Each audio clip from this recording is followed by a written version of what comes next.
what Dark Ages really means for Europe. The term Dark Ages conjures a powerful image, a Europe plunged into ignorance after the fall of Rome, where learning vanished, cities crumbled, and civilization stalled for centuries. In popular imagination, it's a time of superstition, violence, and intellectual darkness, an era waiting helplessly for the Renaissance to bring light back to the world. But historians today are careful with the phrase, and many avoid it altogether. So, what does the Dark Ages actually mean? Was Europe truly backward and stagnant for hundreds of years, or is the term itself misleading? The answer lies not in a single definition, but in how history has been written, misunderstood, and revised over time, where the term Dark Ages comes from. The phrase Dark Ages did not originate in the medieval period itself. It was coined much later in the 14th century by the Italian scholar Petrarch.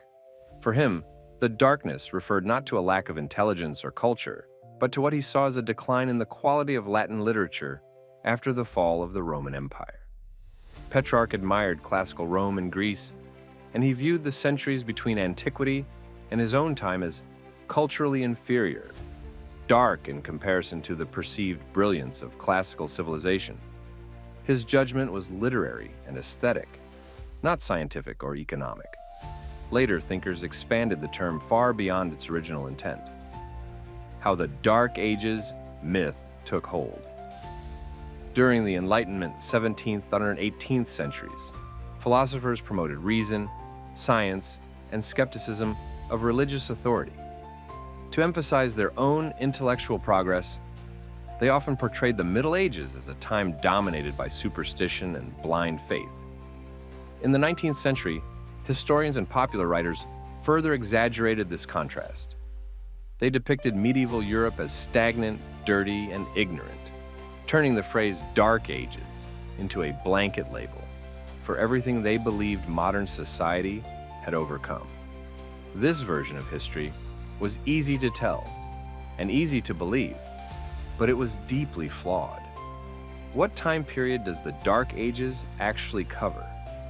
When historians use the term today, if they use it at all, they typically mean early medieval Europe, roughly from about 500 to 1000 CE, following the collapse of the Western Roman Empire. Even then, many scholars prefer more neutral terms like early Middle Ages, late Antiquity, post-Roman Europe. These alternatives avoid the negative assumptions built into the phrase Dark Ages. Why Europe seemed dark after Rome. The fall of the Western Roman Empire in the 5th century did bring real disruptions. Europe experienced the breakdown of centralized government, the decline of long-distance trade, population loss in some urban centers, reduced coinage and economic specialization. Roman infrastructure, roads, aqueducts, and public buildings fell into disrepair in many regions. Literacy declined among the general population as administrative systems collapsed. From the perspective of later scholars who relied heavily on written records, this period seemed dark because fewer texts survived. In other words, it was dark, not necessarily because nothing was happening, but because we had less documentation. Dark to whom? A matter of perspective. One of the biggest problems with the term Dark Ages is that it treats Europe as a single, uniform place. In reality, experiences varied widely. In Italy, Roman institutions lingered for generations. In Gaul and Britain, new kingdoms formed from Roman and Germanic traditions. In Ireland, monastic communities became centers of learning. In Byzantium, the Eastern Roman Empire continued Roman governance, law, and scholarship uninterrupted. Calling all of Europe dark ignores these regional differences. Learning did not disappear. Contrary to popular belief, education and intellectual life did not vanish. Monasteries played a crucial role in preserving knowledge. Monks copied classical texts, developed libraries, and taught reading and writing. Without this work, much of ancient Greek and Roman literature would have been lost entirely. The period also saw significant intellectual developments. The standardization of Latin grammar, advances in theology and philosophy, The creation of new legal codes. The early foundations of European universities. Far from rejecting learning, medieval scholars actively engaged with it. Technology and innovation in the early Middle Ages. The idea that technological progress stopped during the so-called Dark Ages is also false. Important innovations included the heavy plow, which transformed agriculture in Northern Europe. The horse collar allowed for more efficient use of animal power, water mills and windmills for grinding grain and powering machinery, advances in metalworking and weapon design. These developments improved food production and supported population growth, laying the groundwork for later medieval expansion. Religion, obstacle or framework. Religion is often blamed for the supposed darkness of the era.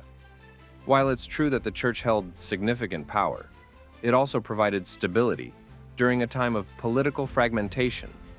Church institutions preserved literacy, maintained networks across regions, offered legal and moral frameworks, sponsored art, architecture, and education. Rather than suppressing knowledge outright, religion often shaped how knowledge was understood and transmitted. The role of the Carolingian Renaissance. One of the strongest arguments against the idea of a Dark Age is the Carolingian Renaissance of the 8th and 9th centuries. Under Charlemagne and his successors, education was promoted among the clergy and administrators. Classical texts were copied and standardized. New scripts improved readability, and literacy schools were established across the empire. This was not a return to Roman antiquity, but it was a period of cultural renewal and intellectual ambition. Why historians avoid the term today? Most modern historians consider the Dark Ages to be misleading because it oversimplifies a complex period, implies universal ignorance and stagnation, ignores regional diversity, reflects later prejudices more than historical reality. The term survives mainly in popular culture, where it remains useful as shorthand, but not as accurate history. So, what should we call it instead? Today, scholars prefer terms that describe rather than judge. Early Middle Ages for chronology, post-Roman Europe for political context, late antiquity to emphasize continuity rather than collapse. These terms reflect the idea that history did not fall into darkness, it transformed. The real meaning of the Dark Ages. At its core, the phrase Dark Ages tells us more about the people who coined it than about the period itself. It reflects nostalgia for Rome, Enlightenment critiques of religion, and modern assumptions about progress. Early medieval Europe was not a time of universal ignorance.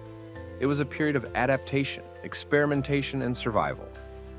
New cultures formed, old knowledge was reshaped, and the foundations of modern Europe were laid. History did not stop. It changed direction. Conclusion. The Dark Ages were never truly dark, only misunderstood. Europe after Rome was neither a golden age nor a wasteland, but a dynamic and complex period that defies easy labels. By looking past outdated terms, we gain a clearer understanding of how societies endure disruption and reinvent themselves. And in doing so, we replace myth with insight, a far brighter outcome than darkness ever was. If you found this deep dive into European history useful, like this article, subscribe for more long-form historical breakdowns, and leave a comment with a topic you'd like explored next.